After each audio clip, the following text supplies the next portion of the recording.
वट सावित्री का व्रत 6 जून 2024 दिन गुरुवार को रखा जाए। पूजा का अभिजीत मुहूर्त रहेगा 6 जून को सुबह 11:58 से सुबह 12:52 तक। इस दिन सुहागिन महिलाएं अपने पति की लंबी आयु के लिए यह व्रत रखती हैं।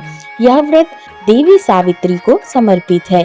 ज्येष्ठ माह के कृष्ण पक्ष की अमावस्या तिथि को ही सावित्री ने अपने पति सत्यवान के प्राण यमराज से बचाए थे। तभी से इस दिन वट सावित्री व्रत रखा जाता है। इस दिन व्रत करने से अखंड सौभाग्य की प्राप्ति होती है। तो आइए श्रवण करते हैं वट सावित्री व्रत कथा। पौराणिक कथा के अनुसार मध्य देश में अश्वपति नाम के धर्मात्मा राजा राज्य करते थे। उनकी कोई संतान नहीं थी। संतान प्राप्ति के लिए राजा ने यज्ञ करवाया, जिसके सुफल से कुछ समय बाद उन्हें एक कन्या प्राप्त हुई। इस कन्या का नाम सावित्री रखा गया। जब सावित्री विवाह योग्य हुई तो उन्होंने धूम्रसेन के पुत्र सत्यवान को अपने पति रूप में वरण किया। सत्यवान के पिता भी राजा थे, परंतु उनका राजपाट छिन गया था, जिसके कारण वे लोग बहुत ही दरिद्रता में जीवन व्यतीत कर रहे थे। सत्यवान के माता पिता की भी आंखों की रोशनी चली गई थी। सत्यवान जंगल से लकड़ी काट कर लाते और उन्हें बेचकर जैसे तैसे अपना गुजारा करता।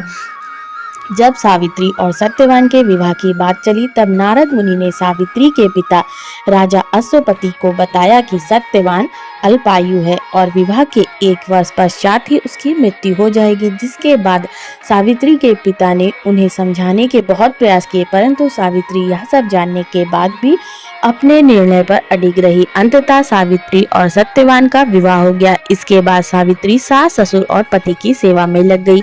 समय बीतता गया और वह दिन भी आ गया जो नारद मुनि ने सत्यवान की मृत्यु के लिए बताया था। उसी दिन सावित्री भी सत्यवान के साथ वन को गई थी। वन में सत्यवान लकड़ी काटने के लिए जैसे ही पेड़ पर चढ़ने लगा, उसके सिर में असहनीय पीड़ा होने लगी। कुछ देर वह सावित्री की गोद में सर रखकर लेट गया। कुछ समय में उनके समक्ष अनेक दूतों के साथ स्वयं यमराज खड़े हो गए। यमराज सत्यवान की आत्मा को लेकर दक्षिण दिशा की ओर चलने लगे। पतिव्रता सावित्री भी उनके पीछे चलने लगी। आगे जाकर यमराज ने सावित्री से कहा, हे पतिव्रता नारी, जहाँ तक मनुष्य साथ दे सकता है तुमने अपने पति का साथ दे दिया, अब तुम लौट जाओ।